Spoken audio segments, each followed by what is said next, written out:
दोस्तों, मैं मंजीत कुमार झा आपको आपका अपने YouTube channel PM study zone में स्वागत करता हूं।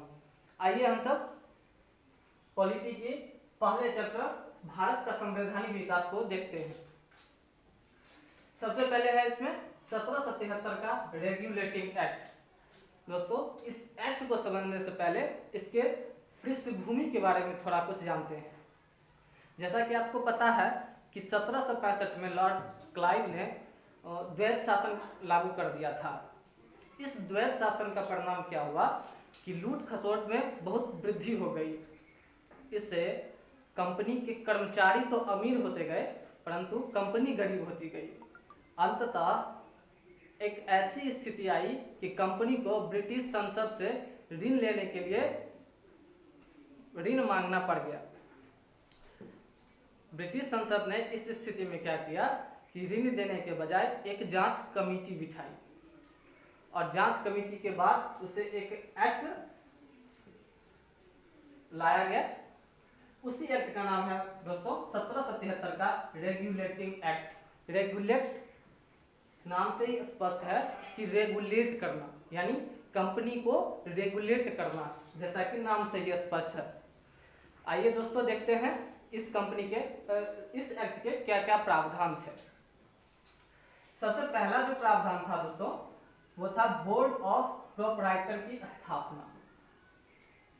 इस एक्ट से बोर्ड ऑफ प्रोपराइटर की स्थापना हुई।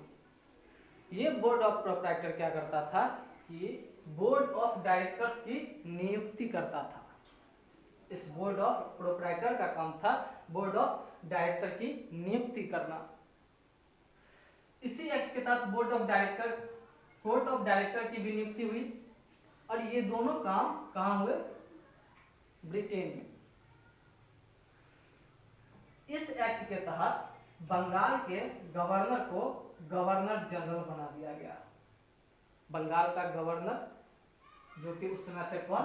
Warren Hastings. Warren Hastings. इसके बारे में भी बहुत रोचक तथ्य है कि क्यों बना दिया गया। आइए दोस्तों देखते हैं। ब्रिटिश शासन जो था वो 3 प्रेसिडेंसियों में बटा हुआ था। एक यहाँ पे बंगाल, मुंबई और मद्रास, ये 3 प्रेसिडेंसियों में। अगर किसी के साथ युद्ध होता था और एक प्रेसिडेंसी यदि युद्ध करता था तो दूसरा उसे समझौता कर लेता था। इससे क्या होता था दोस्तों कि आपसी तालमेल की कमी होती थी और सामंजस्य में भी बहुत परेशानी होती थी।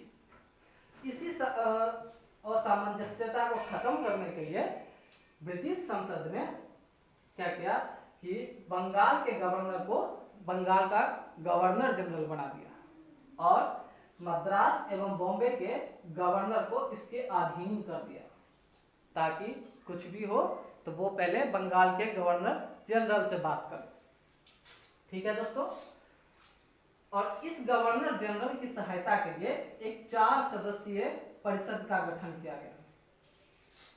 ये 4 सदस्यीय परिषद वारेन हेस्टिंग्स, यानी जो कि उस समय गवर्नर जनरल बनाए गए थे, उनकी सहायता के लिए था। तो इस परिषद में 4 सदस्य थे और एक गवर्नर जनरल, यानी कुल 5 सदस्य होते थे। और इनका निर्णय कैसे होता था? तो बहुमत के आधार पर, यानी 5 सदस्यों में 3 सदस्य जिस तरफ होते थे निर्णय उसी का माना जाता था। आइए दोस्तों आगे देखते हैं। 1773 के एक्ट के तहत 1774 में कोलकाता में एक सुप्रीम कोर्ट की स्थापना की गई। दोस्तों यहाँ ये ध्यान रखना जरूरी है कि ये कोलकाता में खोला गया सुप्रीम कोर्ट और दिल्ली में खोला गया सुप्रीम कोर्ट दोनों अलग अलग हैं। तो 1773 के रेगुलेटिंग एक्ट के तहत 1774 में कोलकाता में एक सुप्रीम कोर्ट की स्थापना की गई, जो कि पहला कोर्ट था भारत का। ठीक है। इस कोर्ट में 4 न्यायाधीशों की व्यवस्था थी, जिसमें एक न्यायाधीश मुख्य होते थे और 3 अन्य न्यायाधीश होते थे। तो प्रथम मुख्य न्यायाधीश किसे बनाया गया? सर एलिजा इम्पे को। यानी ये जो कोलकाता में सुप्रीम कोर्ट की स्थापना की गई 1774 में, इसके प्रथम मुख्य न्यायाधीश बनाए गए सर एलिजा इम्फे। और सर एलिजा इम्फे के अलावे 3 अन्य न्यायाधीश थे जो सुप्रीम कोर्ट कोलकाता में काम कर रहे थे। इसके अलावा दोस्तों, इस एक्ट के तहत कर्मचारी के निजी व्यापार तथा भारतीय लोगों से रिश्वत लेने पर रोक लगा दिया गया। मैंने पहले ही बताया है कि कंपनी में भ्रष्टाचार बहुत बढ़ गया था, बहुत ज़्यादा। कर्मचारी दिन प्रतिदिन अमीर होते जा रहे थे और कंपनी गरीब होती जा रही थी। इस व्यवस्था को रोकने के लिए ब्रिटिश संसद ने कर्मचारियों के निजी व्यापार पर रोक लगा दिया और भारतीय लोगों से रिश्वत या किसी भी तरह के उपहार लेने पर रोक लगा दिया। तो दोस्तों, ये था 1773 का रेगुलेटिंग एक्ट। एक बार फिर इसको देख लेते हैं। इससे क्या हुआ, ब्रिटेन में बोर्ड ऑफ प्रोप्राइटर और कोर्ट ऑफ डायरेक्टर्स की स्थापना की गई। इस एक्ट के तहत बंगाल के गवर्नर को बंगाल का गवर्नर जनरल बना दिया गया। जैसा कि आपको पता है कि 1772 में वारेन हेस्टिंग्स बने थे बंगाल के गवर्नर, और उन्हीं को बंगाल के 1773 में बंगाल का गवर्नर जनरल बना दिया गया था। इसी बंगाल के गवर्नर जनरल के अधीन 2 अन्य प्रेसिडेंसियों के गवर्नर यानी मद्रास के गवर्नर और बॉम्बे के गवर्नर कर दिए गए थे। इस एक्ट के तहत 4 सदस्यीय कार्यकारी परिषद की स्थापना की गई जो गवर्नर जनरल की सहायता करते थे काम करने में।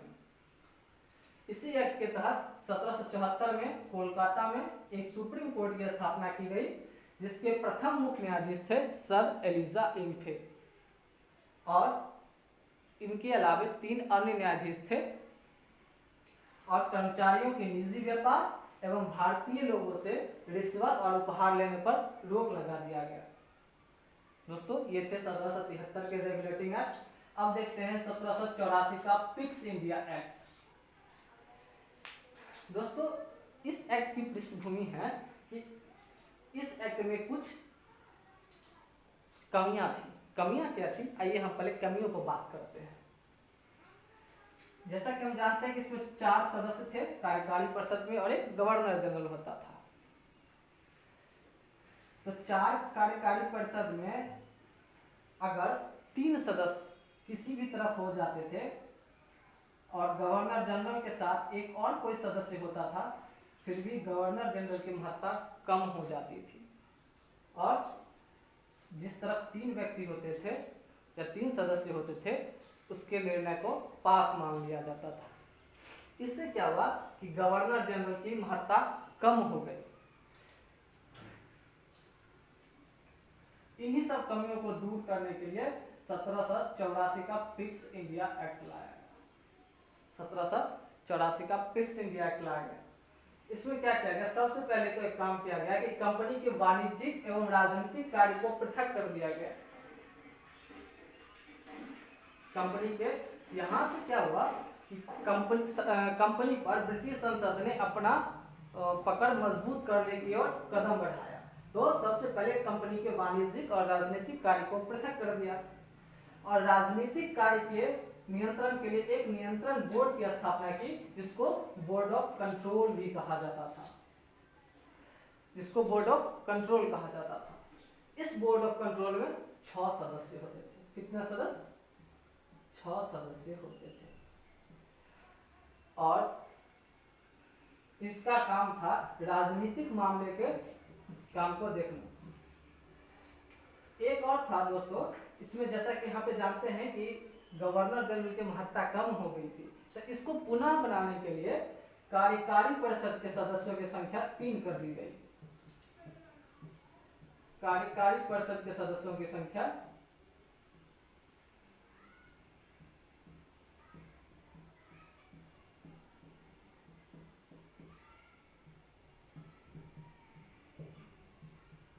3 कर दी गई। अब इस 3 से क्या फर्क पड़ा, तो 3 ये हो गए और एक गवर्नर जनरल, यानी 4 सदस्य हो गए। तो इसका सबसे बड़ा फर्क ये था कि अगर 2 सदस्य एक तरफ हो और गवर्नर जनरल के सहित एक अन्य सदस्य उनके साथ हो, तो ऐसी स्थिति में क्या होता था कि गवर्नर जनरल जिस पक्ष में होते थे उस पक्ष के निर्णय को पास मान लिया जाता था। तो दोस्तों ये था हमारा 1784 का ब्रिटिश इंडिया एक्ट। तो दोस्तों आज भर के लिए बस इतना ही।